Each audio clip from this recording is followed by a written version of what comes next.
Reka twese dukomere Imana mu masheshi twakira referandi kwa Janvier kugira ngo twumvishe Imana ivugana natwe muri aka kanya.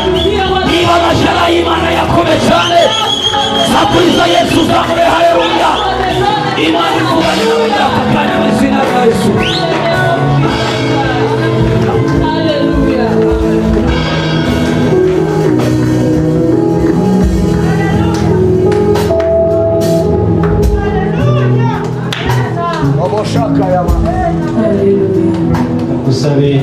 I request you, you who is seated, to stand up, please.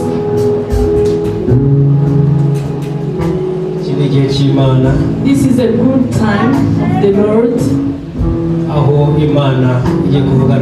where God is going to speak to us.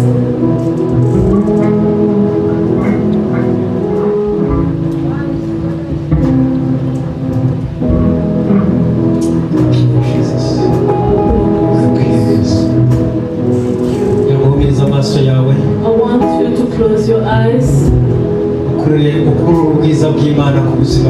and feel the goodness of God in your life and the glory of God. Thank you, Jesus.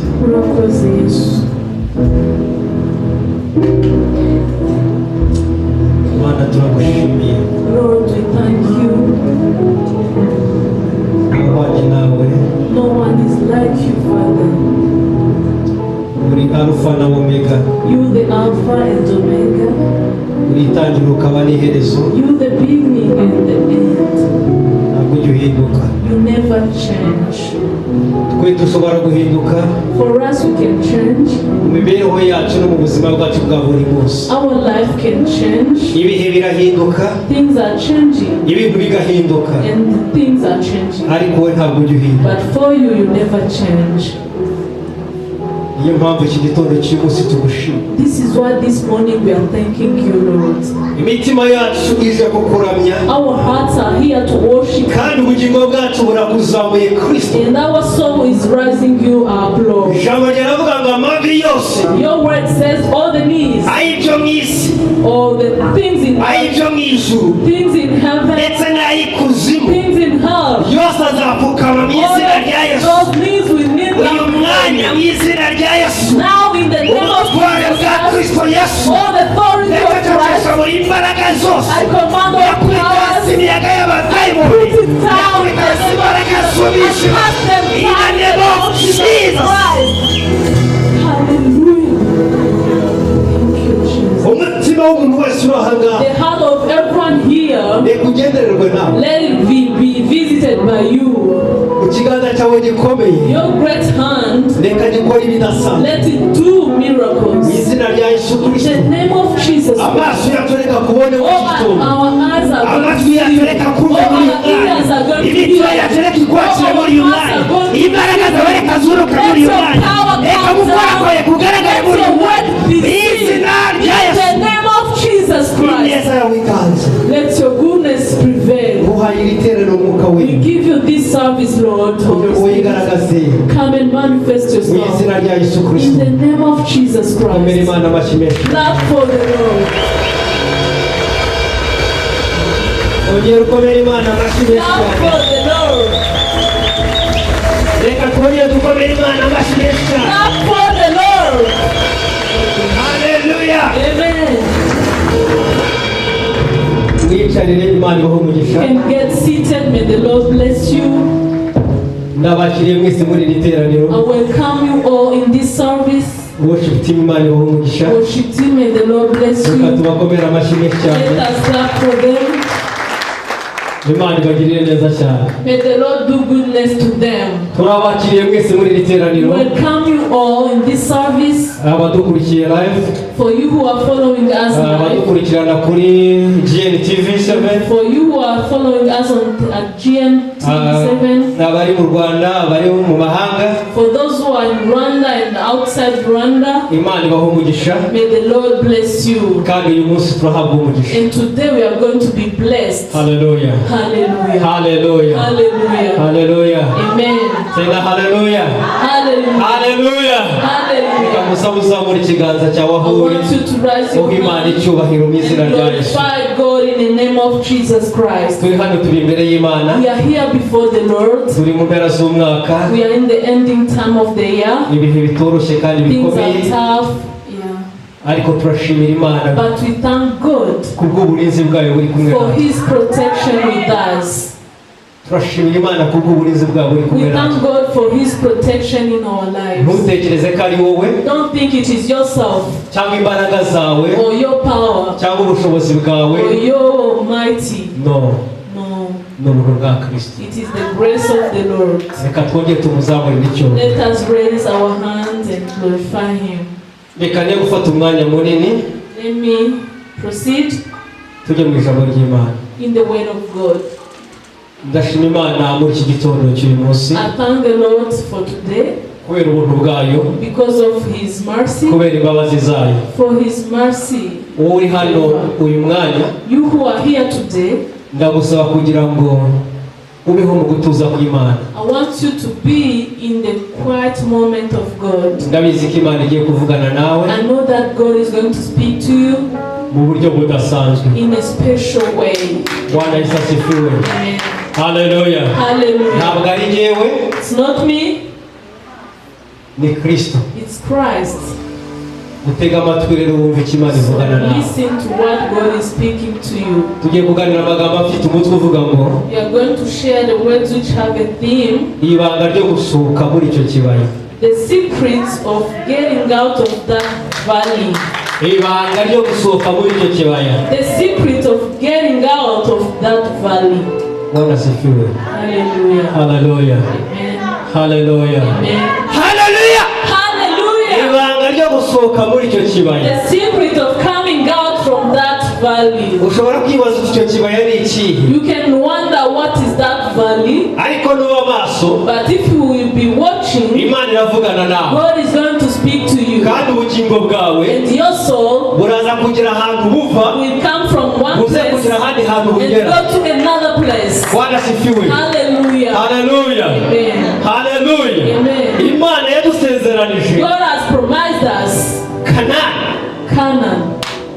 Abisirayeli bava mu gihugu cya Egiputa When the Israelites were out of, bakivuyemo, Imana ibabwira ngo mugende they came out from it and God told them, go. mujye mu gihugu nateguye, Go in the country that I've prepared. igihugu cy'amata n'ubuki, The country of honey and milk. igihugu cyitwa Kanani. The country called Canaan. Uyu munsi nawe Today even you ufite ahantu Imana yaguhamagariye kugera. have somewhere where God wants you to reach. Uri hano? Are you here? Hari ahantu Imana yaguhamagariye There is kugera. a place where Hari God igihugu Imana has, yaguteguriye kubamo. there is a country that God Hari has ubuzima Imana prepared. yakugeneye kubamo. There is life that Hari God umwanya has Imana prepared. yakugeneye kuba. There is a place Ubu where hariho Kanani for yawe. you. This is your Canaan. Bwana asifiwe. Hallelujah. Haleluya. Amen. Ariko aho Imana yatugeneye, But where God prepared for us, aho Imana yaduteguriye where kuba, God prepared for us, ndetse ntabwo ari ugupfa kugenda it's not for us to eat ngo and twicare muri uwo mwanya. to go and sit in Inzira that ijyayo, the way in that way. Bwana asifiwe. Hallelujah. Haleluya. Amen. Inzira ijyayo, The way in that inzira ugomba kunyuramo, the way you can ugomba pass, kunyura mu bintu bikomeye. you must pass through Hari hardship. iriba ugomba gucamo, There is some hari valleys, imisozi ugomba there kunyuramo, is some mountains that you kandi ibyo byose unyuramo. all those things. Bwana asifiwe. Hallelujah. Haleluya. Amen.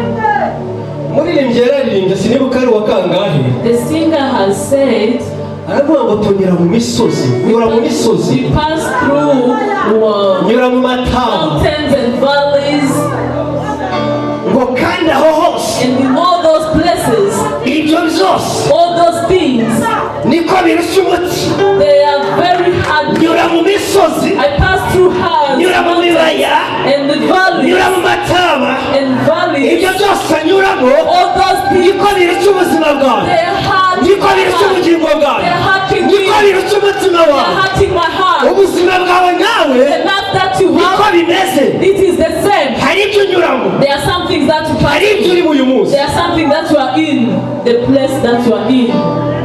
Hallelujah. Ibyo byose niko bikuye. All those things are hard for you. umuririmbyi aravuga ngo ariko The singer said, nyasaba Uwiteka I ask God kugira ngo amfashe so that He help me. ngo kandi Uwiteka nawe And the Lord ntabwo ajya atinda kunyumva. always listens to me. Haleluya! Hallelujah. Ntabwo Uwiteka ajya atinda kunyumva. The Lord never gets tired of hearing me. Rero ibyo bibaya birahari. So those valleys are there. Ibyo bibaya birahari. The valleys are there. Birashoboka ko ushobora kuba ufite ikibaya urimo uyu munsi wa none. It is possible that you have your valley, Ariko uyu munsi but today tugiye kuvuga we are going to ni see irihe banga what is the ushobora secret gukoresha that can kugira use ngo uve muri icyo kiba. so that you can Ese out ikibaya of urimo the valley that you are in. ni iki? What is it?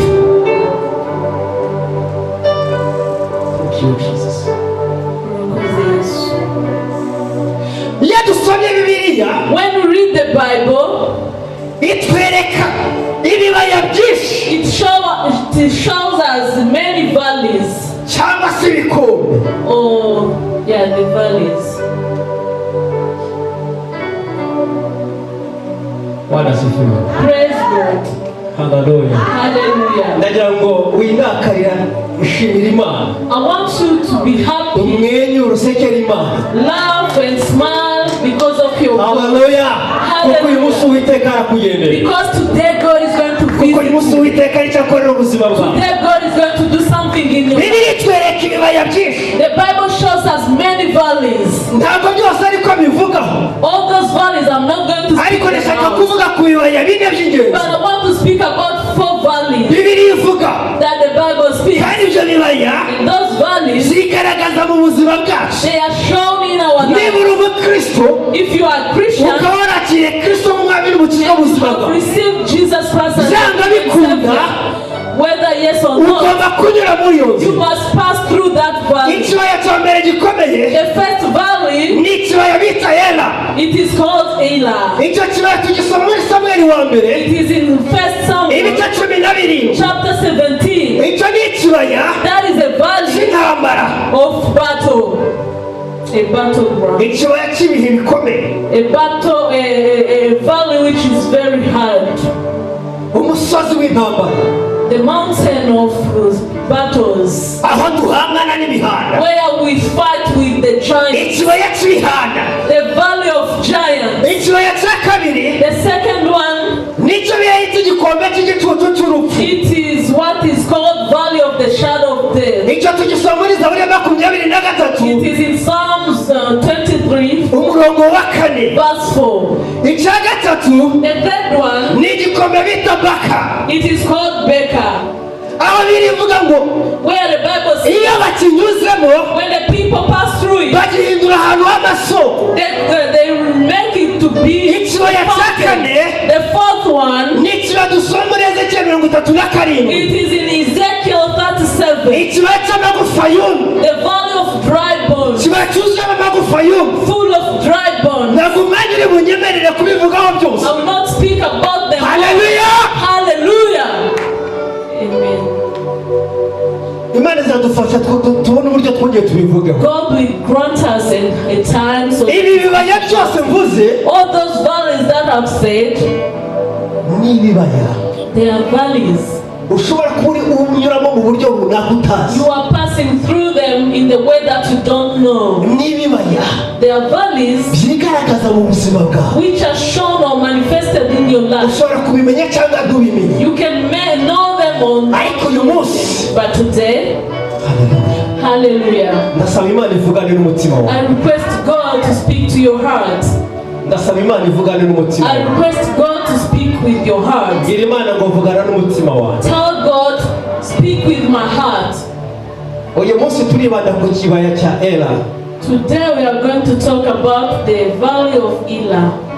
Reka sabe amapisi niba yiteguye.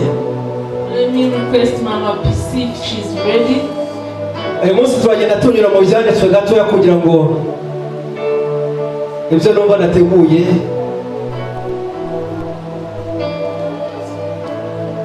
mbikureho byose. Samweli wa mbere 17:1.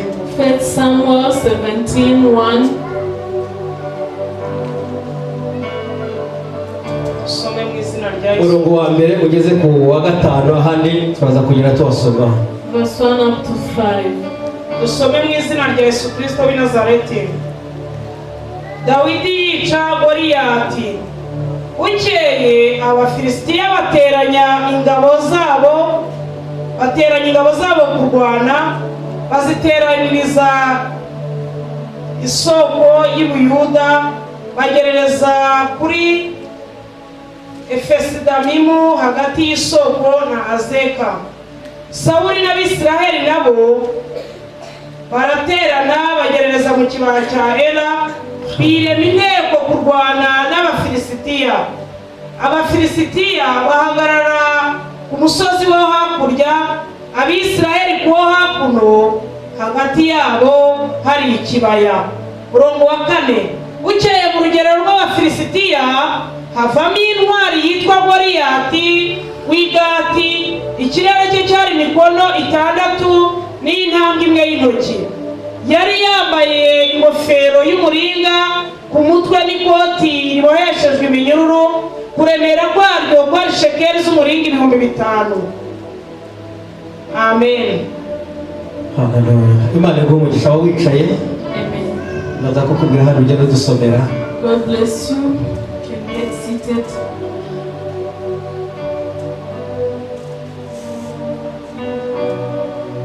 Bwana Yesu asifiwe.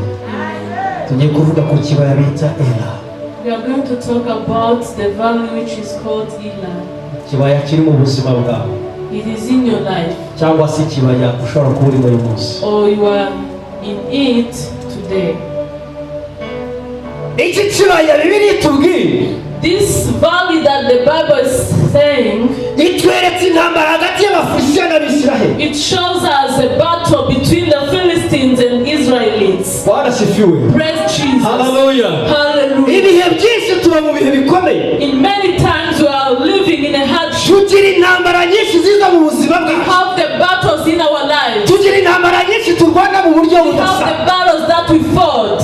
Ariko uyu munsi wa none, But today, haleluya, hallelujah, Bibiliya iravugana natwe. the Bible is speaking to us, Itwereka neza iki kibaya. showing us this valley. Amagambo tumaze gusoma The words that we have read, biratwereka ngo Abisiraheli bari ku ruhande rumwe, the Bible shows us that the Israelites were on one Abafilisitiya nabo side bari ku rundi and ruhande, the other one was in the front kandi side. hagati yabo hari harimo ikibaya. Between them there was a valley Ikibaya bagombaga kurwaniramo. where they must fight in.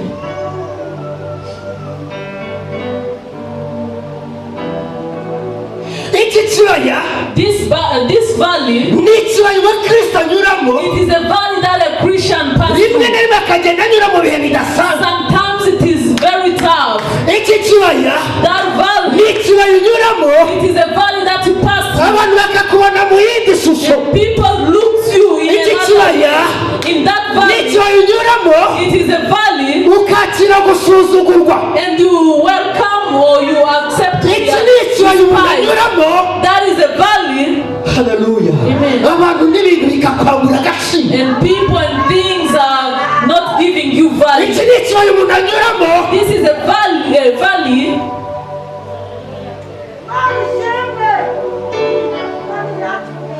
ukuzura ubwihebe, you are full of this, kwiheba bikaza, you are full of this, ubwoba bukaza, you are afraid, amaganya akaza, and you are even complaining. ugasekwa n'abantu, People are laughing at ugasekwa n'inshuti, you. Your friends are laughing ugasekwa at n'abavandimwe, you. Your brethren, ugasekwa na bene so, your brethren abo are mubana mu laughing. rusengero. The people who are in the church.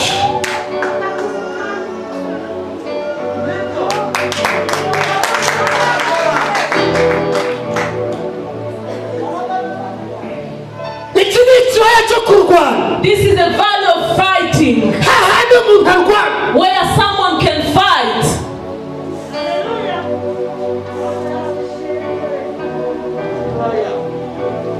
Hari igihe tuba muri iki kibaya, There is time we are in that valley, ibintu byose bikuzengurutse bikakuvaho, and all the things surrounding you are going away. utamenya neza ko ari igihe cyawe, And when you don't know it is your time, utamenya neza ko ari igihe cyo guhangana n'ibihano, and you know that it is your time, ugatangira kuzura izindi mbaraga you are z'ikuzimu, filled with the other powers of the ugatangira devil. kuzura indi myuka, You are filled with other ubwiyembe bukaza you are disappearing. abenshi bakarekura imana Some people leave abandi bakava ku musaraba and the others are kuko batamenya ko ari igihe cyabo because they don't ntabwo imana izigera igusonora ibihanda God will not kill your icyo imana child. izaguha What God will ni give imbaraga zo kurwana nabyo is the power to fight ariko those ntabwo giants. imana izigera ibikura mu But nzira yawe God will not make them No. go away. No.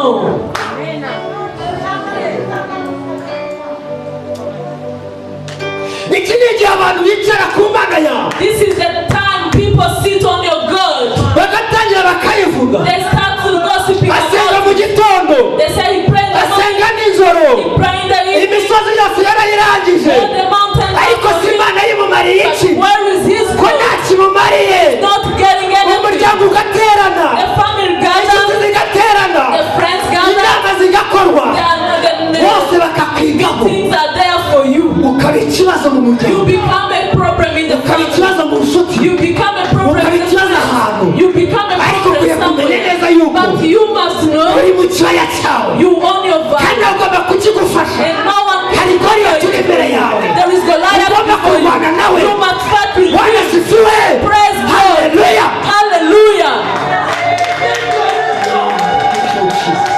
Hallelujah.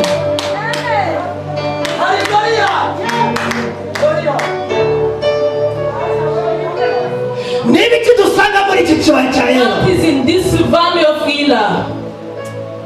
torero nagira ngo munyumve neza Church, I want you to hear me well. reka kristo avugane nawe Let God speak to you. ikibaya cya yera tugisangamo iki The valley of Elah, we find what? iki kibaya This valley, tugisangamo abagabo nk'ubwo we found people who are fearless. hari abantu badutanze muri ubu buzima There are some people who came before us in this life bakagombye kutubera icyitegererezo who must become our ariko example. uyu munsi wa none But today, ubuzima bwarabananiye the life has been agakiza karabananira salvation is tough. ubwoba burinjira The fear is there. baratsindwa So they failed. bava mu byizere They backslid. basubira inyuma They backslid. iyo ugeze muri icyo kibaya When you're in that valley ukareba runaka wasubiyeyo and you see someone who is ukareba undi there, wasubiyeyo the other one who is hari there, n'abajwe wakira and there are some people that akakubwira ngo none se wowe urindi when you ask them, they say, "Who are you?" runaka yarananiwe yaraguye That man has failed. runaka yarananiwe yabivuyemo That woman has reba failed. umuntu runaka musenga Everyone has reba failed. runaka muri wocu Even that one has reba failed. umusumba runaka The pastor none has se failed. wowe Who are you? uzagera hehe Who are you? Where are you icyo going kibaya to be? tugisangamo abantu bameze batyo That valley, it holds buzuye ubwoba bwo guhamya full of fear, ibyiringiro by'agakiza of kawe testifying about buzuye their ubwoba bwo salvation, kugenda of going ngo bahamye kristo and testify buzuye ubwoba about bwo Christ, kwemera kwitanga who are fearful kugera ku rupfu for them not to die ariko for ngo bahamye Christ, imbaraga z'agakiza kawe but they can't even speak about their salvation. niba kumva imbaraga z'umwuka wera mu buzima I feel the power of the Holy Spirit in my life. iki ni cyo bitwereka goriya atahagurutse gusa That is what shows us Goliath standing up. sawuli Saul, aminadabu Abinadab, abantu bari bakomeye the people who were batangiye mighty, guhindagana basubira inyuma so they were going out, batangira kujya kwihisha going behind, hiding, abo tuzabasangamo and he came to them. abo uzababona So ariko ntabwo ari you will see icyitegererezo those people, but they are not your just example. komeza ujya imbere Keep on moving komeza forward. urwane Keep on komeza ujya fighting. imbere Keep on moving komeza forward. ugende Keep on nubwo fighting. basubira inyuma nubwo barambarara Even if they imana get yaduhamagaye God will iri kumwe continue. nawe He's with ntabwo you. uzaneshwa You will not ntabwo be uzatsindwa You will not fail. haleluya Hallelujah. kristo Christ, niwe cyitegererezo He is your example. niwe cyitegererezo cyawe He is your example. umushumba ashobora kunanirwa A pastor may fail. umuririmbyi ashobora A kunanirwa singer may fail. Hallelujah. ariko komeza ugende But keep on moving. komeza ugende Keep on moving and push. haleluya Hallelujah.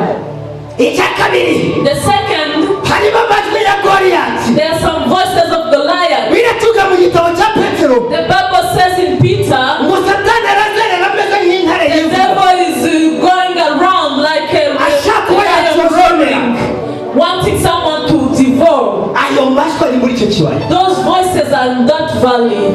ayo majwi uzayumva wenyine, The voices you will hear them. ntabwo umugore wawe azayumva, Your wife will not hear ntabwo umugabo them. azayumva. Your husband will not Benshi hear muri them. mwebwe mufite ayo majwi. Many of them, you, many of you hari amajwi have arimo those gusakuza mu voices. buzima bwawe, There are some voices in your arimo life. kugukanga, It is akubwira ngo haguruka turwane, telling you come wareba and ubunini fight. bw'ibiri imbere yawe, wareba ubunini bw'icyo kintu gihagaze imbere See the yawe, giant before you. bakavuga ngo ntabwo nashoboye, You say, I can't manage. ariko ni urusaku gusa. But it's just noise.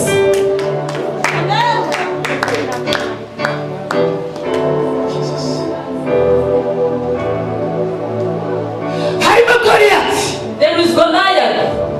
Goliyati uyu nguyu, Goliath. Bwana asifiwe. Praise God. Praise God. Praise God. Hallelujah. Hallelujah. Hallelujah. Ndashaka ukurikira aka kantu I nyumve want neza. you to follow this.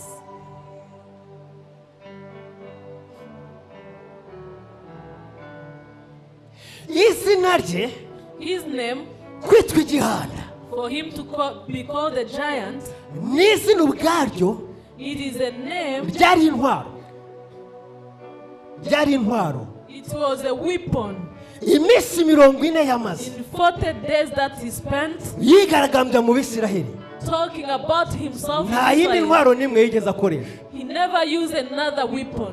ni izina igihanda. He was speaking about for him to be a giant. Iyo yahagurukaga When he was standing up akajya hariya, and he was like this, yasi kwivuga gusa, he was boasting about byatereka himself. Abisiraheli bose It made the Israelites gusohoka bakajya kwihisha, to come out and go and hide.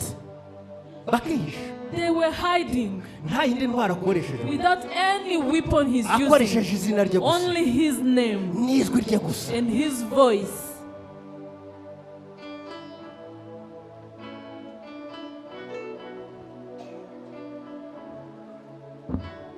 Reka turebe none intwaro yari afite. Let us see the weapon that he had. Bibiliya itubwira, What the Bible says, itubwira yuko ubwe yari yambaye ikoti. it says that he was dressing a long coat. Ikote yari yambaye biravuga ngo ryari boheshejwe iminyururu.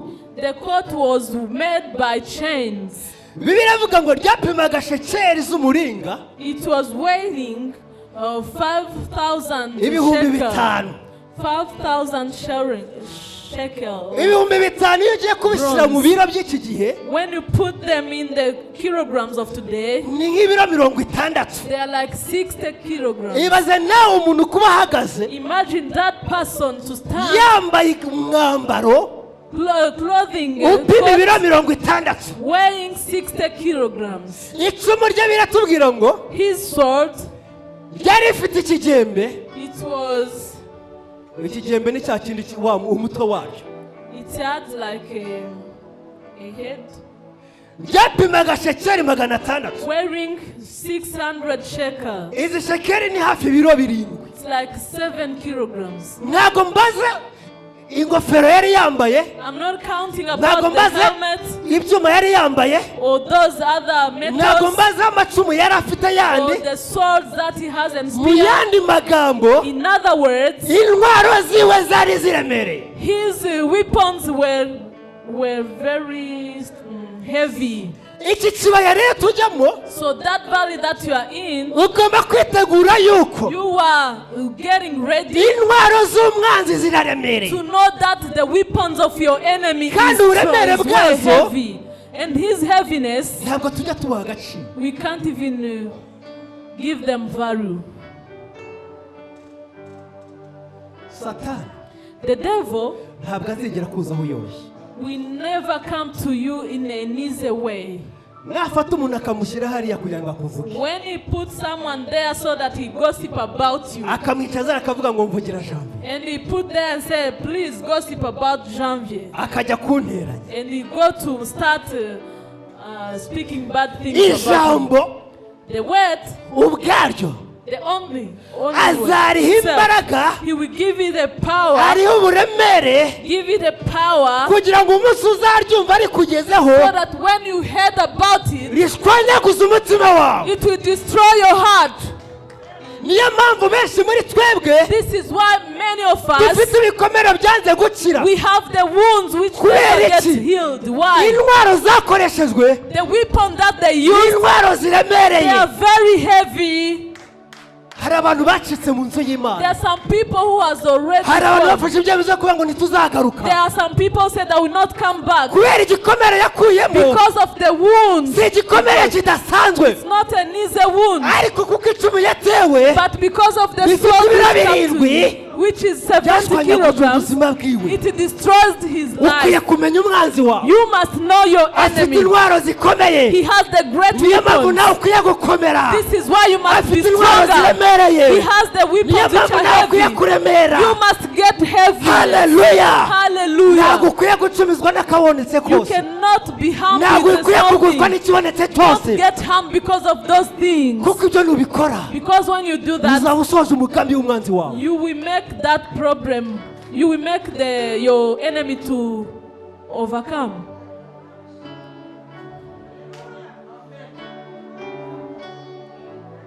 hari abantu twicaye aha ngaha imitima yacu yaraboze, There are some people who are seated here and you have a heart which is full of wounds. ibikomere byinshi. You are full of wounds. kubera iki? Why? icumu baguteye The sword that they used, or the spear, nijyanye ry'ibiro birindwi, it is for 7 kilograms. ariko uyu munsi wa none But today, reka kristo akomore. let Christ reka heal imbaraga you. z'imana zomora ubuzima Let bwawe. Christ heal your life. reka ikiganza cy'imana kibe ku buzima Let the bwawe. hand of God be upon your nta life. kidasanzwe, There is nothing which is nta not common. kidasanzwe, There is nothing which is common. nta kidasanzwe. Things are common. haleluya. Amen. umutima wawe n'ubuzima bwawe Your heart and your life bihimbaza imana, must praise and bihamye worship kuba God. kw'imana, And know that God, bivuge gukomera kw'imana. He is very icyo ni able. cyo imana yakuremeye. That is what God created ntabwo you to do. yakuremeye gukomereka. He never created No. you for to get wounded. haleluya. Amen. kuko kristo arahagaze Christ is standing kandi ari kumwe nawe. and He is with you. Amen. Amen. Hallelujah.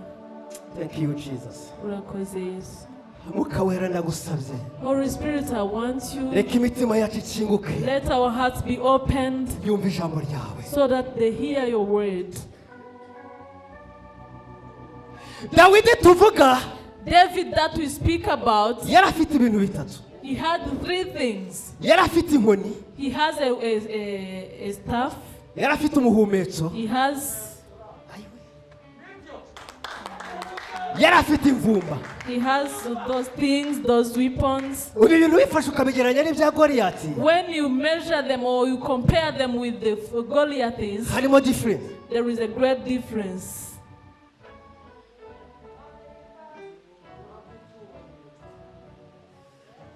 reka mbabwire ikintu gikomeye, Let me tell you something. mumfashe tugendane uyu mwanya mu bumve.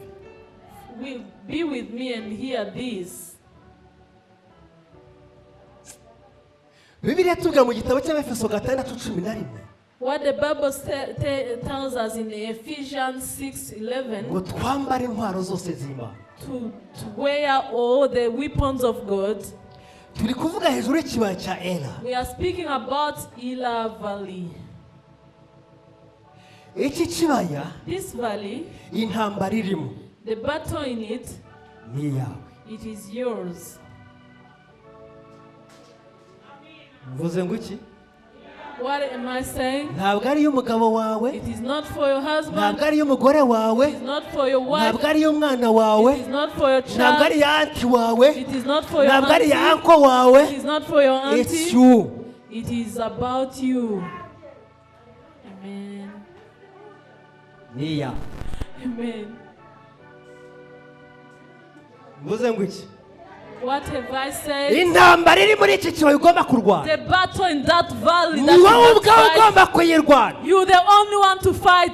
hari abantu benshi batsindwa, Some people fail. ibintu byose bakabiherereza ku bandi, All the things they put them to others. ariko biratubwira mu gitabo But the cy'ibyahishuwe Bible says in Revelation, ntabwo ivuga ngo abanesha, He's not saying of the people who iravuga ngo overcome. unesha He said the one who will unesha ninde overcome. Who can Ni overcome? njyewe. It is me. haleluya Hallelujah. unesha azaragwa ibi The one who unesha will azaragwa ibi overcome, I will get ntabwo ari him. umugore wawe Not your wife, ntabwo ari umugabo not wawe your husband. hari abantu bafashe There intambara are some zabo people who took their battles bazigereka ku bandi and they put them on goriyati others. ni uwawe Goliath is yours. goriyati ni uwawe Goliath is yours. goriyati ari mu nzira yawe Goliath is yours. goriyati ni uwawe Goliath is yours. Eh! Hey. Yes.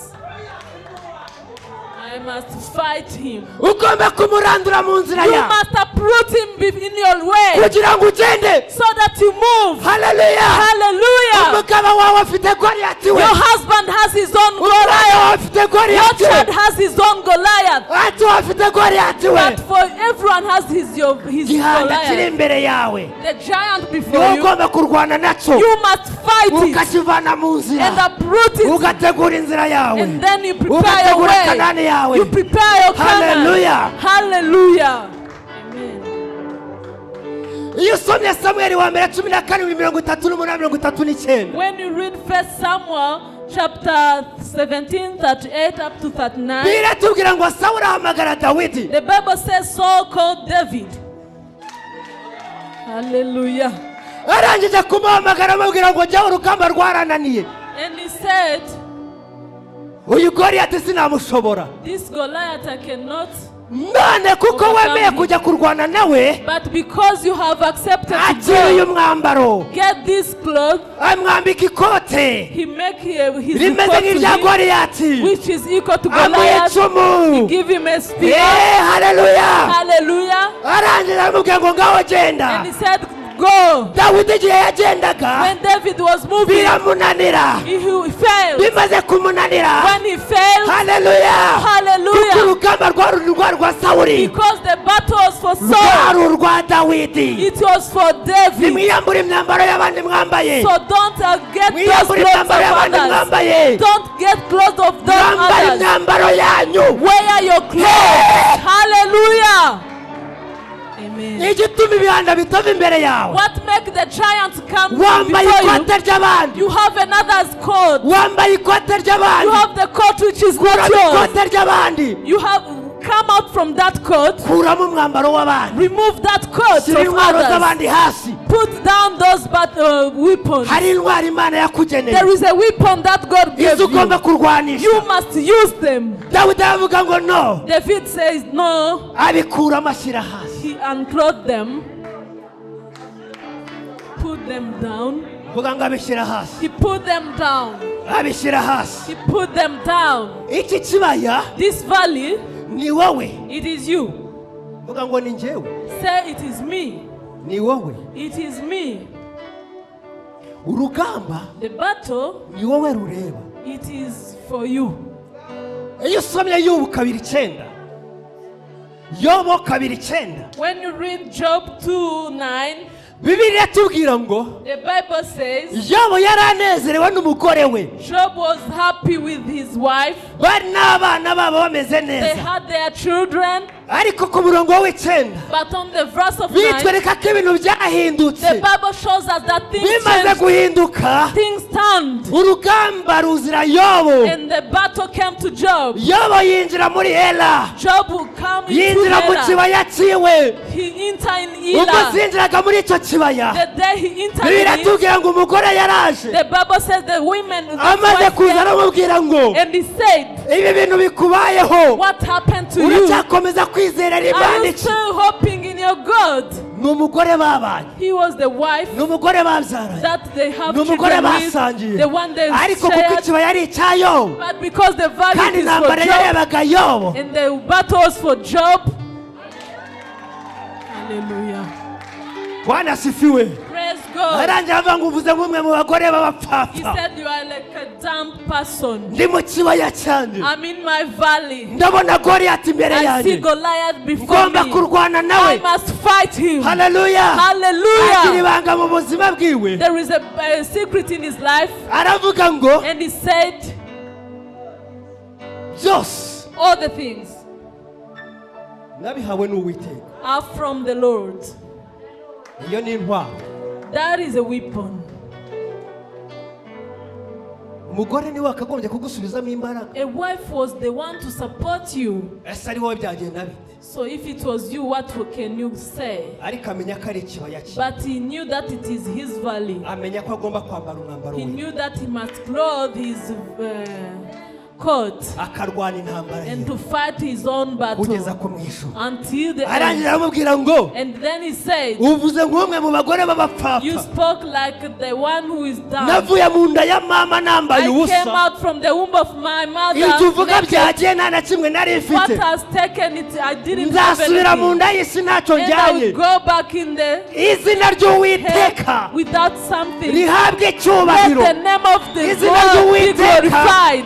Haleluya. Hallelujah. Rihimbazwe. Let the name of Uko God niko be umuntu uri mu kibaya glorified. cyiwe That is what the person in the valley urwana intambara ye, must fight his uzi battle, intambara ye, knowing his battle. avuga That is how he ntabwo can abishyira say. ku mugabo, Not to put on the ntabwo abishyira husband, ku mugore. not to put on the wife. Aramenya ngo iki ni igihe cyawe. He knows that it is his time. Kavuga ati this is my time. And he said, this is my I time. have to fight. Ngomba kurwana. Ngomba kurwana I must fight kugeza ku munota wanyu. until the end. Haleluya. Hallelujah. Avana urwitwazo ku bandi. Don't put the blame on Avana others. urwitwazo ku bintu. Don't put the blame on Akakira others. imbaraga z'Imana. And he get his power. Akakira kubaho The kw'Imana. power of God and the glory of God. Amen.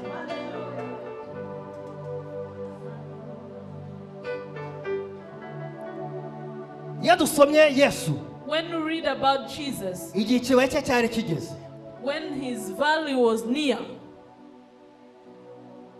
biratubwira ngo afashe abigishwa batatu, the Bible says he took 3 Petero, Yohana na disciples, Yakobo, inshuti ze nziza cyane. Peter, Jacob, and John. Aravuga his ati muze friends. tugende tujya gusenga nabona ibintu He byankomera. said, let us go and pray. Things are Bageze tough. i Getsemani, When they reached Gethsemane, aravuga ati nimusigare aha he ngaha said, you must remain here. nigere hariya nsenge, Me, I'm going forward to ariko pray. mureke dusengane. But let us pray together. Ariko ikibaya cyari icya But the Yesu, valley was for yaragiye Jesus. arasenga, So he went and agaruka prayed kureba ko barimo and kumufasha. came back to see if they Biratubwira are ngo asanga helping. He barasinziriye, found them asleep. aravuga ati nimukanguke He said, musenge. come again and Arongera pray. aragenda, He went again agarutse asanga and he barasinziriye. found them sleeping. Hey.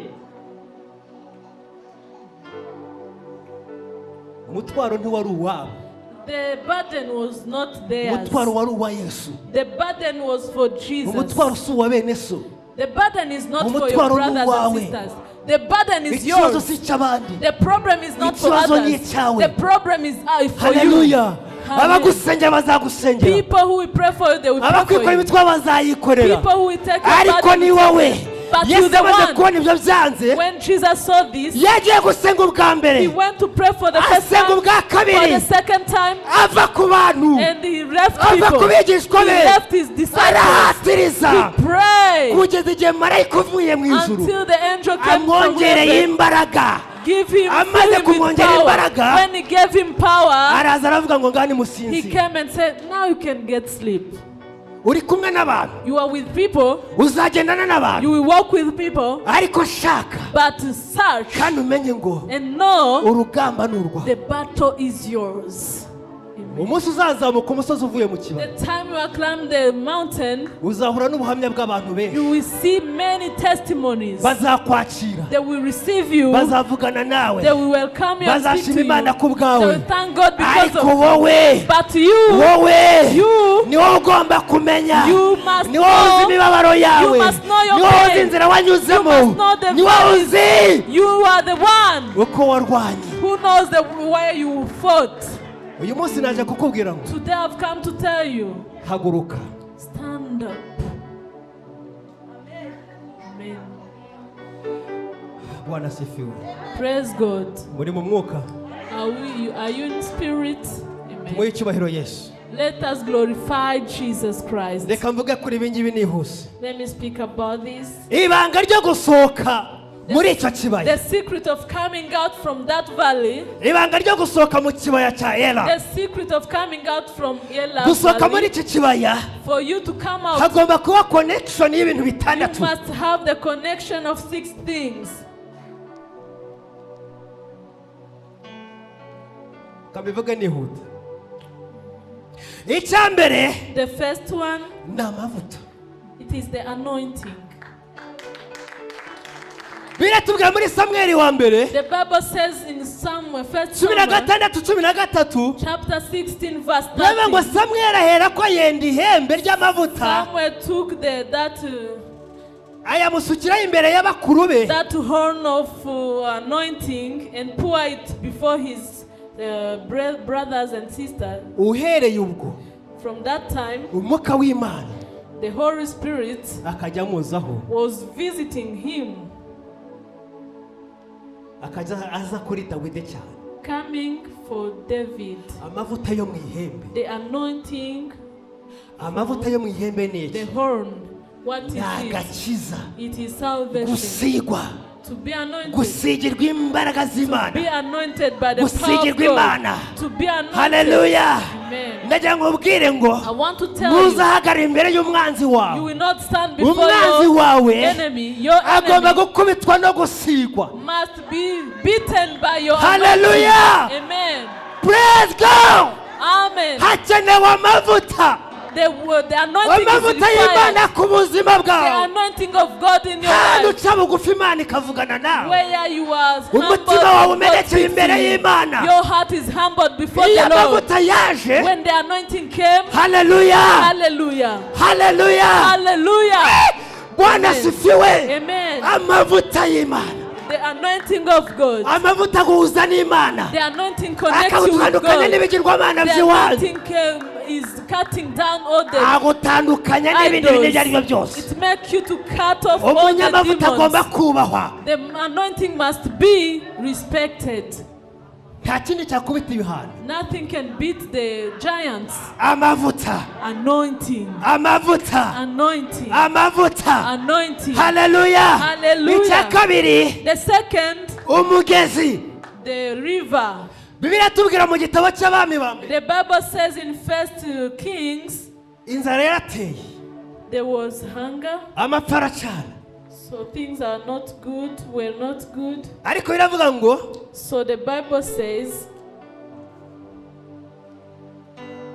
ngo hanyuma ijambo ry'Uwiteka rimugeraho riti va hano ugende werekera iburasirazuba wishe uruhande rw'akagezi kitwa Kirete uzajya unywa amazi yako kandi ntegetse ibikona kujya bikugemurirayo abami ba mbere 17:2-4 uyu ni Eliya Imana this is yabwira Elijah. iyo igihugu cyamaze kuma When the country is dried, ubuzima bwakakaye things are tough. ahantu Imana yohereza abantu bayo What God put his people, ni ku mugezi it is on the river. iramubwira ngo genda ujye ku He kagezi said, go to that wihishe river ku kagezi and hide from akagezi ni there. iki What is a umugezi ni river? iki What is a river? umugezi ni amasengesho It is the n'ibihe prayers, by'amasengesho the time aho of niho praying. ugenda ukisha This is where wamara you hide. kuhagera When you reach ugomba there, imbaraga you call z'Imana upon the power of ibikomeye God. bigakoreka Things are tough and they are. Hallelujah. nta handi abantu bakwiye kwisha People must hide. mbese wihishe he Where are you hiding? aho Imana ikohereje ni he Where God is sending you. n'uye mwanya urimo What is the time or the place you are in? Imana avuga ngo God says nta handi bikona bijya biza there is no any other place where the ravens come. uretse ku mugezi Only on the river. hari abantu benshi There are some people. igihugu cyari kirimo abakomeye People were Imana with yagombaga people, gukoresha and that God ariko may nigeze use, bakoresha but He never used ariko them. kubera umugezi But because of the bituma Imana river, ikoresha ibikona God used the bitangira kugabura ravens. inyama They brought the bitangira meat. kugabura They imitsima brought the bread. umugezi A river. ujya uvamo uhindura ibidashoboka ibishoboka The river changed things which were impossible to become possible. Amen. umugezi urimo ubutunzi bwinshi The river has many riches. Amen. Thank you, Jesus. Hallelujah.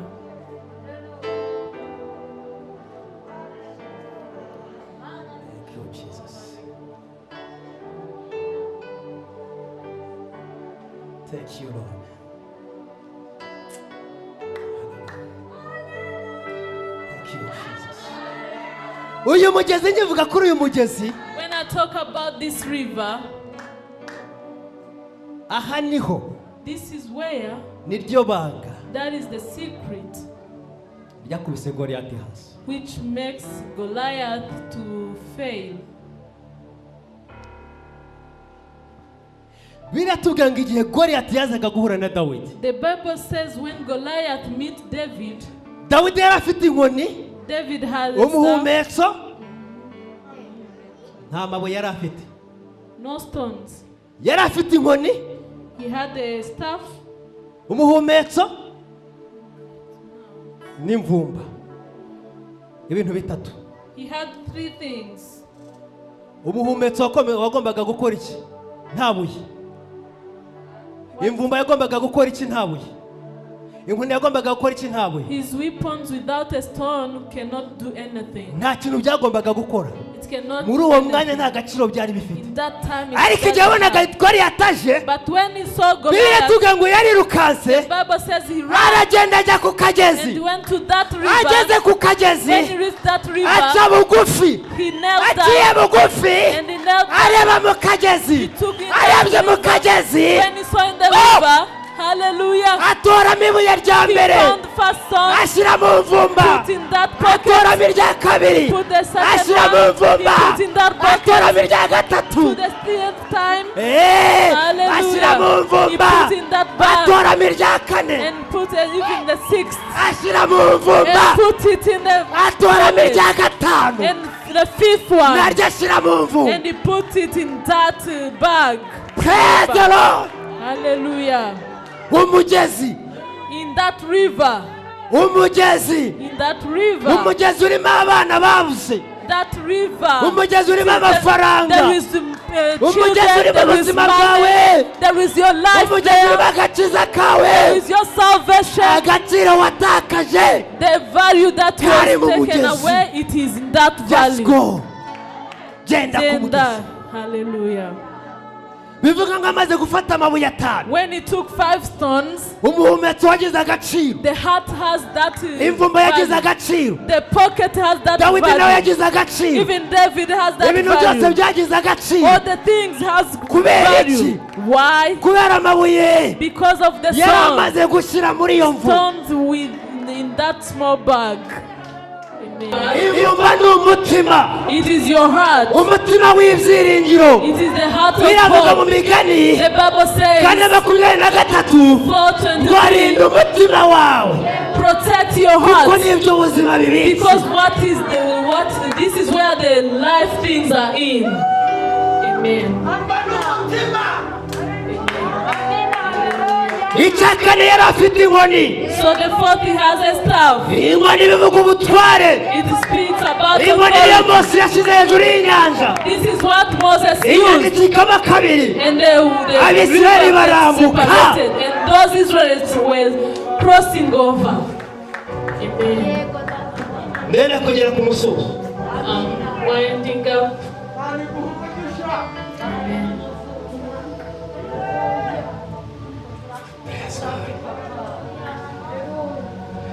haleluya. Navuze ngo iki kiba gikeneye connection y'ibintu bitandatu, harimo The six connection. harimo umuhumetso, The first one, it is harimo imvumba, harimo amavuta, the heart, harimo umugezi, anointing. harimo inkoni, There is a harimo staff. amabuye. There is stones. Ukeneye ibyo bintu. You want those things.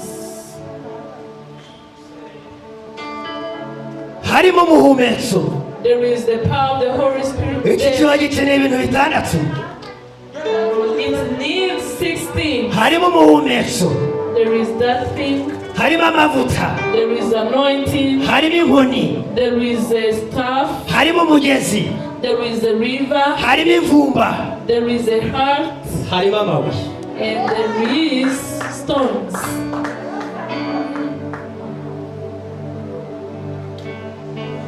Kubera iki se Dawidi yatoye amabuye atanu? Why David took 5 stones?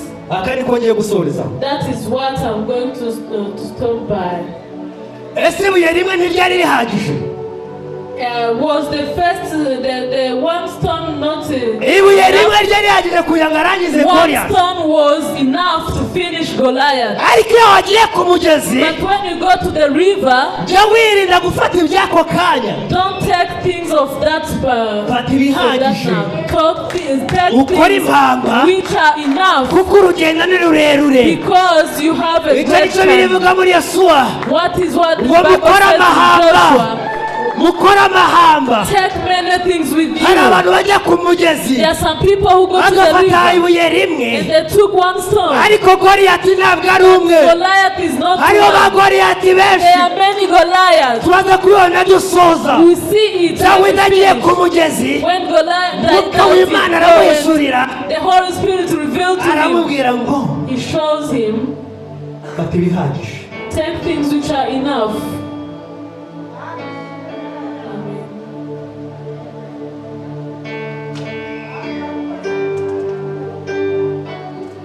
Thank you, Jesus. Amabuye atanu 5 stones afite ubusobanuro. has the explanation. Ibuye rya mbere The first one, rivuga Kristo. it means Christ. Matayo 7:24 Matthew 7:25. biratubwira ngo Bible says hari inzu ebyiri zari ziri ahantu, there were 2 houses imwe somewhere. yari yubatswe ku musenyi One was on the sand, ariko but irahirima, it fell indi down. yari yubatswe ku rufatiro ku The rutare, other one was on the ari ryo rock, buye rya mbere. which is the first Biravuga stone. ngo imiyaga iraza, The Bible says the storms came, imiraba iraza, the storm came, imivu iratemba, the wind and the yikubita winds, kuri ya nzu, they are beating that house. ariko inzu isigara ihagaze But that house kuko remained yari strong yubatswe ku rutare. because it was on the Ibuye road. rya mbere ni Kristo. The first stone is Christ. Niba wubatswe kuri Kristo, If you are built on Christ, shyira ubwoba hasi, don't be afraid. ntacyo uzaba. You will not get harmed. Imiraba izaza, All the imiyaga winds will izaza, come, all the winds imvune come, zizaza, the pain ibintu will byose come, bizaza, many things will come, n'ibihanda bizaza, even the chance ariko will come. twubatswe kuri But Kristo, because you are on ntacyo Christ, uzaba. you will not get harmed. Hallelujah. Hallelujah. Nta kintu na kimwe uzaba. Nothing will harm you. Amen. Dawidi amenye ko agomba kubaka kuri Kristo David muri uwo knew mwanya. that he must build on Christ. Yubakwa kuri Kristo. He built his house on Amaze Christ. kubaka kuri Kristo, After he built on Christ, nta kintu Goliath yari akibuze imbere ye. nothing was about Goliath was nothing before David. Ibuye rya kabiri, The second stone, faith. ukwizera. Hallelujah.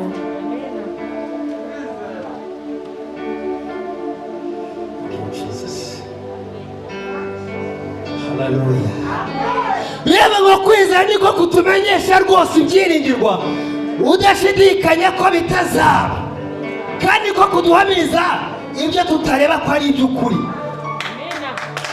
Hallelujah. Kwizera kwinjiye muri Dawidi, The faith came into David, uwo mwanya and immediately yatangiye kubona Goliath atari he umurava. started to see Goliath as a dead person. Yatangiye kubona Goliath atari He umurava, started to see urugamba David rutaraba, as a dead intambara person. itaraba, Before the battle, atangira kubona Goliath atari umurava, he was looking at atangira kubona Goliath as a yapfuye, dead person. atangira kubona He was looking at him, abafilisitiya birukanka bakwira imishwaro. Philistine fleeing. Kwizera The faith, niko kutumenyesha that is what made us yuko to ibyo know. tutareba That's what we are not ari seeing. iby'ukuri. They are real. Praise the Lord. Amen. Hallelujah. Amen. Irya gatatu, The third, ibuye rya gatatu, the third stone, Is the obedience. kumvira. kumvira, Amen. kumvira. Amen. Mwuka w'Imana azajya kuri Dawidi aramubwira Be ngo obedient. kubita hasi iyo myenda ya Sawuli, So the Holy Spirit told him, put down those clothes of Saul. shyira hasi. Put them down. Amen. Mwongere icyubahiro Yesu. Glorify Jesus. Glorify Jesus. Arumvira ashyira umwambaro hasi. So he was obedient and put down that cloth. Biravuga ngo abumvira So the Bible says those who bazarya obey ibyiza byo mu gihugu. will eat the good things of the country. Hallelujah. Hallelujah. amaze kumvira ashyira imyambaro hasi When he obeyed, he put down those agenda nka clothes Dawidi and went as David, ahagarara nka Dawidi stand as David, arwana nka Dawidi and fight as kandi ari David mu butware bwa Kristo. in the authority of Christ. nitwemera tukumvira If we accept ibiri and imbere obey, yacu inzira zizahinduka things before us will become abantu useless. bazakureba kuyoberwe People will look at Kubera you uri mu mugambi w'Imana. because you are in the plan of God. ibuye rya kane The fourth stone is the name of the Lord. ni izina ry'Uwiteka. izina rya Yesu. Amen. The name Turi of kumwe Christ. izina ry'Uwiteka. The name of the Lord. Bibiliya tubwira ngo The Bible says amavi yose all the knees y'ibyaremwe byose of all the creatures azakubitwa hasi will kneel down. apfukame They will kneel down aramye Kristo. and worship Christ. Dawidi iri buye ryije mu buzima bwiwe. David, this storms it was in his life. Goliyati yagombaga kubama Goliath was about to akamanuka bow agapfukama down and to kneel down agakubitwa hasi. and put down forever.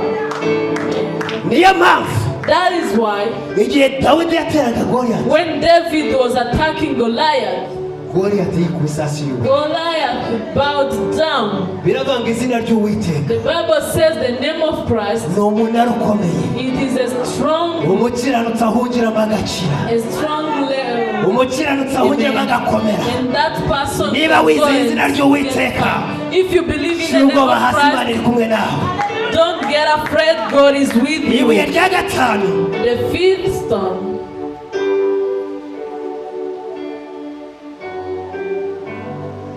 ni ibyiringiro by'ahazaza. it is the hope for the future. kubera iki ari ibyiringiro by'ahazaza? Reka nsohoreze kuri aka Why kantu. is it the hope of the future? ibyiringiro by'ahazaza The hope of the future biduha give us ibisure. the revelation. iyo usomye ntabwo ibi byanditswe bisoma. I'm not going to read this. Bibiliya igaragaza ibindi bihanda bitanu, The Bible shows us other 4 giants. ibindi bihanda bine. 4 giants. nari kubivugaho ariko umwanya ntawe. Time has run out. hari igihanda bita isubi benobu. It is called, it should be Benobu. icyo tugisoma muri Samweli wa kabiri It is in 2 Samuel 21:16. 21:16. iki gihanda kigeze gusanga Dawidi That giant yaguye got umwuma, David. yaguye inzara, He was very thirsty kibangura icumu kumwica. and he wanted to kill him. umugaragu wa Dawidi niwe wakishe. So the servant of David. igihanda cya kabiri ni igihanda bita sipayi. The second, it is called iki Sipai. tugisoma mu ngoma za mbere 20 umurongo wa It gatanu. is in 1 Chronicles iki 25. gihanda nacyo That is cyashatse giant kwica Dawidi, wanted to kill David, ariko umugaragu wa Dawidi aracica but nacyo. the servant of David. ntabwo nagize kubera umwanya. igihanda cya gatatu The third one, ni igihanda bita Rahumi. it is called Lahum. iki ni murumuna wa Goliyati. He is the brother of iki Goliath. cyashatse kwita Dawidi nacyo. He wanted to kill David, iki nacyo cyicwa n'abagaragu ba but Dawidi. he was called by icya nyuma cya kane the servant. The fourth one, ni igihanda bita Safu. it is called Safu. Samweli wa kabiri 21:18. 2 Samuel 21. iki nacyo cyashatse kwica Dawidi, It wanted to kill David, ariko nacyo cyicwa n'abagaragu ba but Dawidi. it was killed by his mu yandi servant. magambo, In other words, ariya mabuye atanu those 5 stones Dawidi yatoye that David took yagombaga kurangiza was about to finish urugamba rwose. all the battle. Amen. ndasoza I'm finishing this.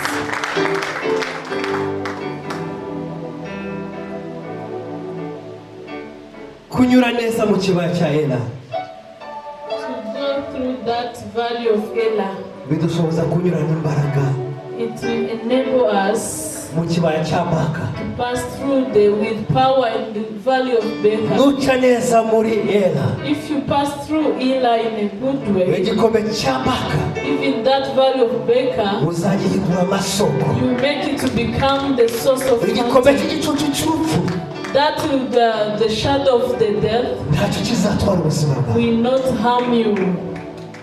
Imana ibahe umugisha. May the Lord bless you. Muhaguruka dusenge Imana. Stand up and we pray. Izi nyigisho mushobora kujya kuzikurikirana kuri GNTV7. You can follow this teaching at GN7. Sinzi wenda abo bashyira iyo mpuzo hariya abayibona bakabona uko yandikwa. Abari kubanga bw'ibyuma GNTV7. You can write GNTV7. Mushobora kongera kuzikurikiranaho. You can follow these teachings. Reka dusenge. Let us pray. Mbere byose reka twubahe Imana. Let us respect God. Turakubashye Mwami Yesu. We respect you, Jesus Christ. Reka ijambo ryawe rikora imirimo Let your itangaje. word do great miracles. Baryumva bari hano For the people hearing it when they're here, no kubazaryumva ku mbuga nkoranyambaga. or for others who will hear it from the social media. Aba bantu bose bari muri iki kibaya All these people in that valley, bafite ibibazo bitandukanye. they have different problems. Reka imbaraga zawe zimanukire ubuzima Let bwabo. your power come in their lives. Abari muri iri teraniro, Let the people in this community, abari hirya no hino mu mahanga, let the people in different imbaraga countries, z'Imana zimanuke binyuze muri let iri the jambo. power of God to come with this word of God. Guha icyubahiro I give you glory kuko bikoze mu izina rya Yesu. because you are doing it in the name of